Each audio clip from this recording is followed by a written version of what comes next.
সর্বোচ্চ সাজা ফাঁসির বিধান রেখে অধ্যাদেশ জারি। ধর্ষকরূপী পশুর হাত থেকে রক্ষা করবে এ আইন, বললেন প্রধানমন্ত্রী। ঢাকা বিশ্ববিদ্যালয়ের ছাত্রী ধর্ষণ নিয়ে রাজনীতি করছে সাবেক ভিপি নূর। সংহতি সমাবেশে অভিযোগ, ২৪ ঘন্টার মধ্যে গ্রেফতারের দাবি। করোনা আক্রান্ত হয়ে সিএমএইচে পরিকল্পনা মন্ত্রী। স্ত্রী সহ হাসপাতালে ঢাকা উত্তরের মেয়র আতিকুলও। ডিএনসিসির আরও ৭ কর্মকর্তা পজিটিভ।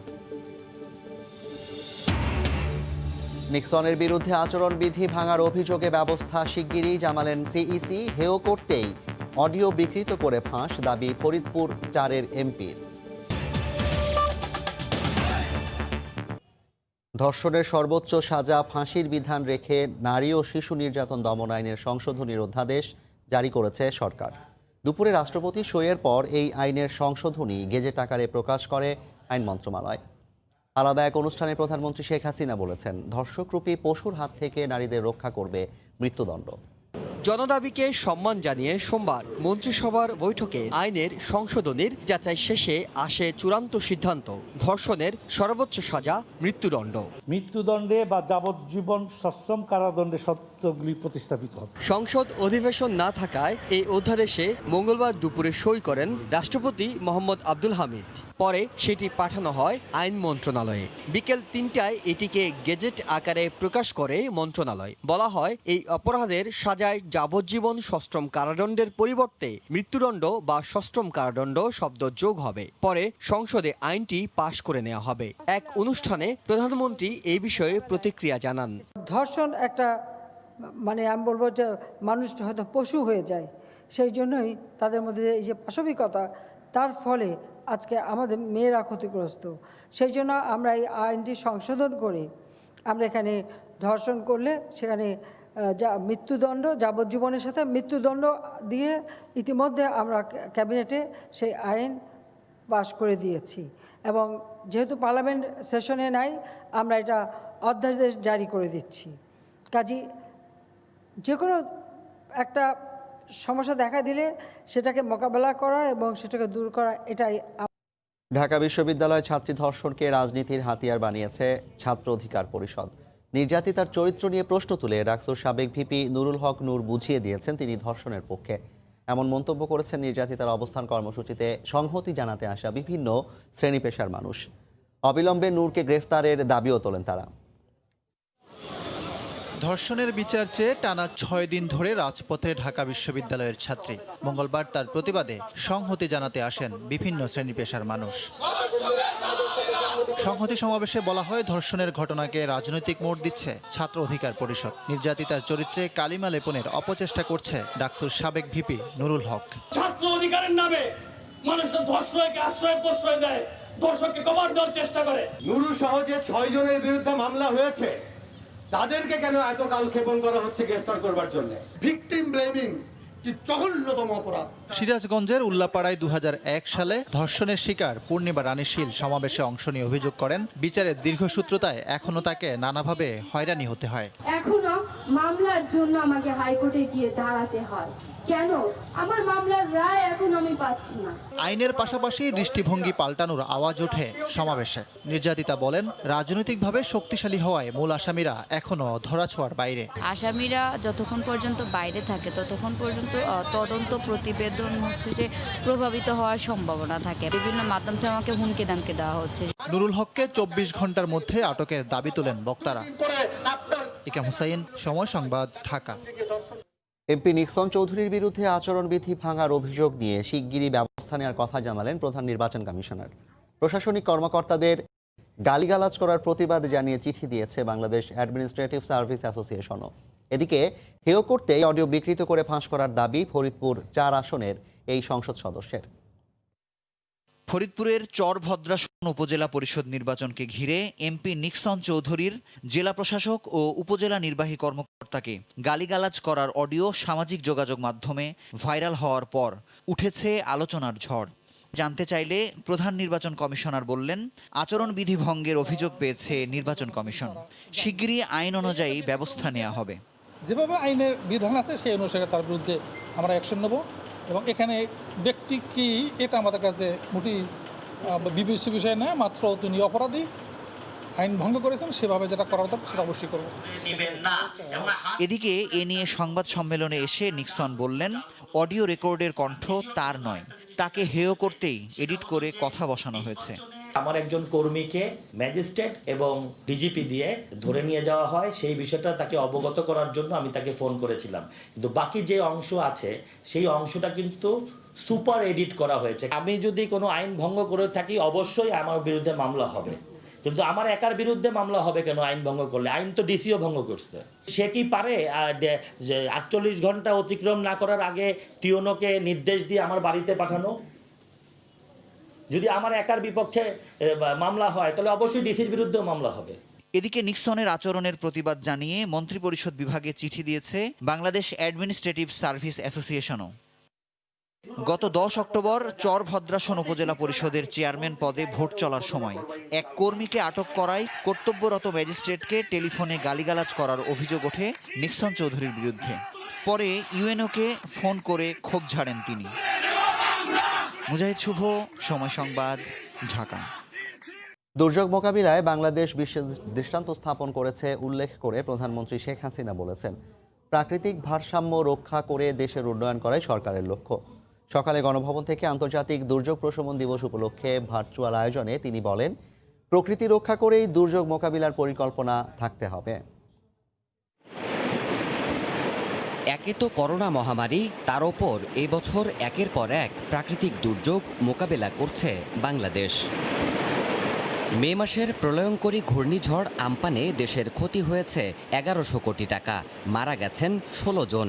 এছাড়া 5 দফায় বন্যায় 34 জেলা প্লাবিত হয়ে ক্ষতির মুখে পড়ে বসতবাড়ি সহ ফসলের মাঠ, প্রাণহানি ঘটে 41 জনের।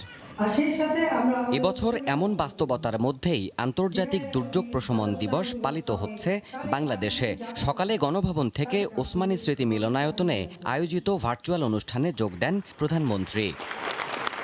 এই অনুষ্ঠান থেকেই অনলাইনে দুর্যোগ সহনীয় নবনির্মিত 17,005টি বাসগৃহ উদ্বোধন এবং চাবি হস্তান্তর, এছাড়া দুর্যোগ প্রস্তুতির জন্য 18,505 জন নারী স্বেচ্ছাসেবকদের জাতীয় তালিকায় অন্তর্ভুক্ত করেন প্রধানমন্ত্রী শেখ হাসিনা। সরকার প্রধান বলেন, অতীতের দুর্যোগ মোকাবিলার অভিজ্ঞতা কাজে লাগিয়ে বর্তমানে কাজ করা হচ্ছে বলেই এখন প্রাণহানির পাশাপাশি ক্ষয়ক্ষতি নিয়ন্ত্রণ করা সম্ভব হচ্ছে। কীভাবে এই দুর্যোগ মোকাবেলা করছি সেগুলি লিপিবদ্ধ করে আমরা কিন্তু ব্যবস্থা নিই। আজকে আমি বলবো যে সেটা এখন সারা বিশ্বের কাছে একটা গ্রহণযোগ্য ব্যবস্থাপনা। আজকে আমরা যে কোনো দুর্যোগ মোকাবেলায় সারা বিশ্বে একটা দৃষ্টান্ত স্থাপন করতে সক্ষম হয়েছি। প্রকৃতির ভারসাম্য রক্ষা করেই দেশের সামগ্রিক উন্নয়ন করতে হবে জানিয়ে শেখ হাসিনা বলেন, নদী খাল ধ্বংস করে কোনো কাজ করা যাবে না। আমরা রাস্তাঘাট আমরা যা কিছু তৈরি করি না কেন, সকলকে আমরা এটাই অনুরোধ করব যে আমাদের জলাধার, আমাদের নদী নালা, খাল বিল এগুলির জন্য বাধাগ্রস্ত না হয়, সেদিকে বিশেষভাবে দৃষ্টি দিতে হবে। বদ্বীপ হওয়ায় মাঝে মধ্যেই দেশ দুর্যোগের কবলে পড়লেও সেখান থেকে উত্তরণের টেকসই পরিকল্পনা করা হচ্ছে বলেও জানান প্রধানমন্ত্রী। ইমার্জেন্সি অপারেশন সেন্টার প্রতিষ্ঠার কাজও আমরা শুরু করেছি। দেবাশিস রায়, সময় সংবাদ, ঢাকা। করোনা আক্রান্ত হয়ে ঢাকায় সম্মিলিত সামরিক হাসপাতালে ভর্তি পরিকল্পনা মন্ত্রী এম এ মান্নান। এদিকে স্ত্রীসহ হাসপাতালে ঢাকা উত্তরের মেয়র আতিকুল ইসলামও। কোভিড পজিটিভ ডিএনসিসির আরও 7 কর্মকর্তা। করোনায় আক্রান্তের খবর নিশ্চিত হওয়ার দুদিন পর হাসপাতালে ভর্তি হলেন ঢাকা উত্তর সিটি কর্পোরেশনের মেয়র আতিকুল ইসলাম। মঙ্গলবার বিকেল 3:30 নাগাদ স্ত্রী ডাক্তার শায়লা শাগুপ্তা ইসলাম সহ হাসপাতালে যান মেয়র। ডিএনসিসির মেয়র ও তার স্ত্রী অসুস্থ বোধ করলে রোববার সকালে করোনা পরীক্ষার জন্য নমুনা দেন। রাতে পরীক্ষার ফল পজিটিভ আসে। এরপর তারা নিজ বাসাতেই আইসোলেশনে ছিলেন। হাসপাতাল সূত্রে জানা যায়, আতিকুল ইসলামের শারীরিক অবস্থা নিয়ে আপাতত শঙ্কার কিছু না থাকলেও তার স্ত্রীর সিটি স্ক্যানের রিপোর্টে কিছুটা অসঙ্গতি লক্ষ্য করা গেছে। তাছাড়া ব্যক্তিগত সহকারী রিশাদ মোর্শেদের ফুসফুসে সংক্রমণ ধরা পড়েছে বলেও জানা গেছে। তবে তাদের শারীরিক অবস্থা সম্পর্কে পুরোপুরি নিশ্চিত হতে হলে আরও কিছু সময়ের প্রয়োজন বলে জানিয়েছেন হাসপাতাল পরিচালক।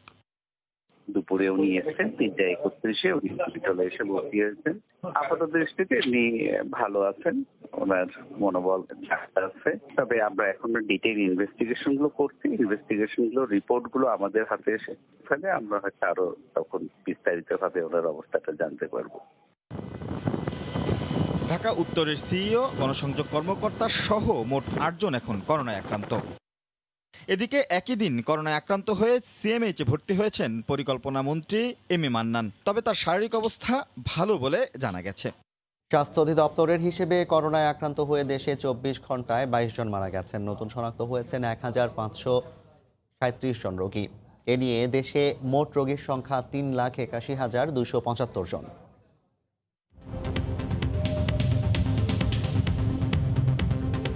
দেশে একদিনে নমুনা পরীক্ষা করা হয়েছে 13,815 জনের। এ পর্যন্ত মোট নমুনা পরীক্ষা হয়েছে 20,98,037 জনের। 24 ঘন্টায় নতুন করে 1,537 জনের দেহে করোনা শনাক্ত হয়েছে। এ নিয়ে মোট আক্রান্ত 3,81,275 জন। 24 ঘন্টায় মারা গেছেন 22 জন। এ পর্যন্ত করোনা আক্রান্ত হয়ে মারা গেলেন 5,577 জন। করোনা থেকে 24 ঘন্টায় সুস্থ হয়েছেন 1,482 জন। এ পর্যন্ত সুস্থ হয়েছেন 2,95,873 জন। নিখোঁজের 20 দিন পর 2 শিশুকে উদ্ধার করেছে সিআইডি। প্রাথমিক জিজ্ঞাসাবাদে তারা জানায়, খালার নির্যাতন সহ্য করতে না পেরে তারা বাসা থেকে বের হয়ে গিয়েছিল। সিআইডি বলছে, এ ঘটনায় কারো অন্য কোনো উদ্দেশ্য আছে কিনা তা খতিয়ে দেখা হচ্ছে। মাহিয়া আক্তার পিঙ্কি ও বিপ্লব ব্যাপারী 2 ভাই বোন।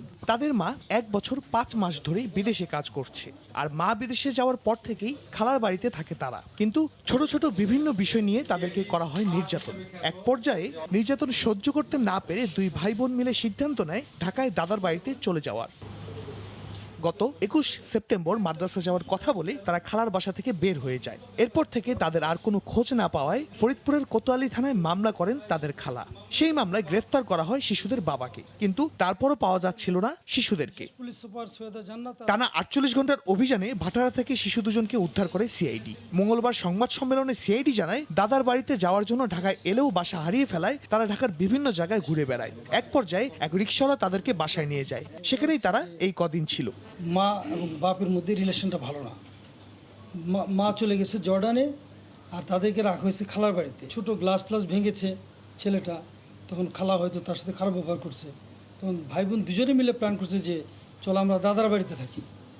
তো এই প্ল্যান করে কিন্তু ওরা মেরা দিয়ে এসব এলাকা আসার চেষ্টা করছে। এরপরে আর তারা করতে পারেনি। শিশু দুটিকে নিয়ে যাওয়ার অন্য কোনো উদ্দেশ্য ছিল কিনা তাও খতিয়ে দেখা হচ্ছে বলে জানায় সিআইডি। একদিন একটা ফোন নাম্বার থেকে একটা মেসেজ আসে যে আপনার বাড়ি কি ফরিদপুর না ঢাকায়।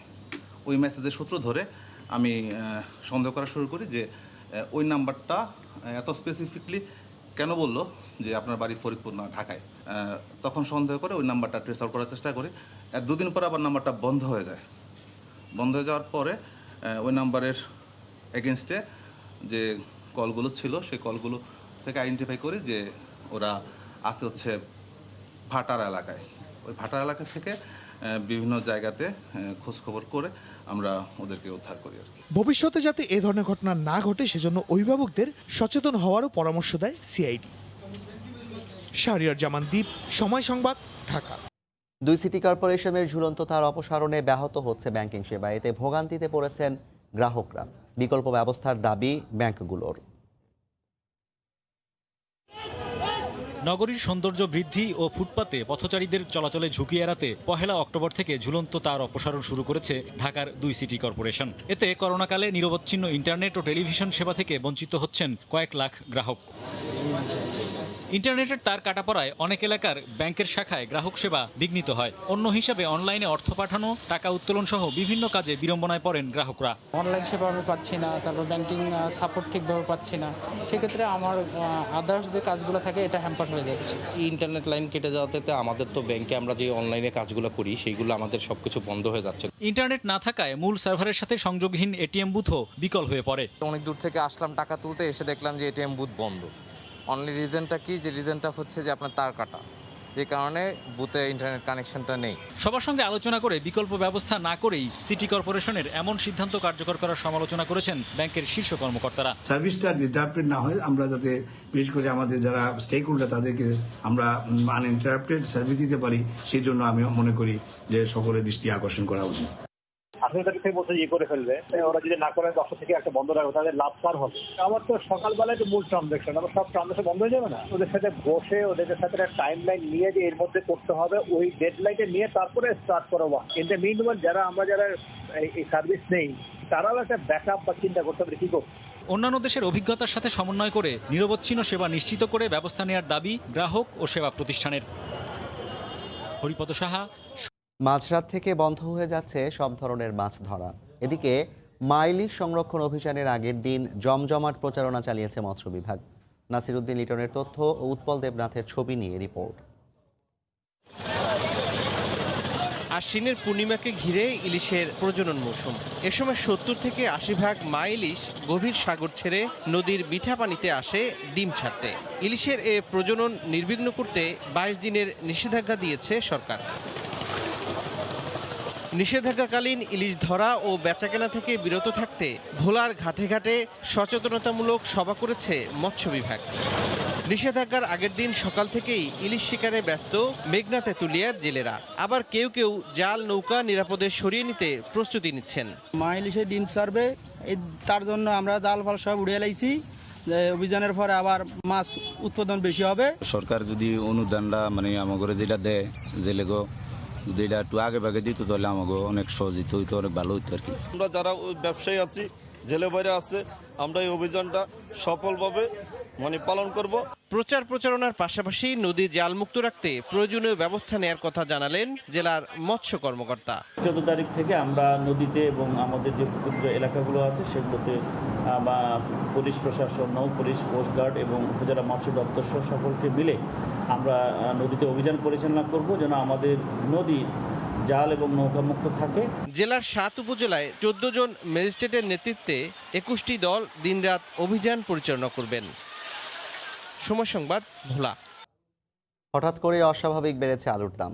উৎপাদনের শীর্ষ জেলা মুন্সিগঞ্জের 66টি হিমাগারে পর্যাপ্ত আলু সংরক্ষিত আছে। তারপরও বন্যায় সবজির দাম বাড়তি থাকার কথা বলে সিন্ডিকেট করে বাড়ানো হয়েছে আলুর দাম। বিস্তারিত নাসিরউদ্দিন উজ্জ্বলের রিপোর্টে।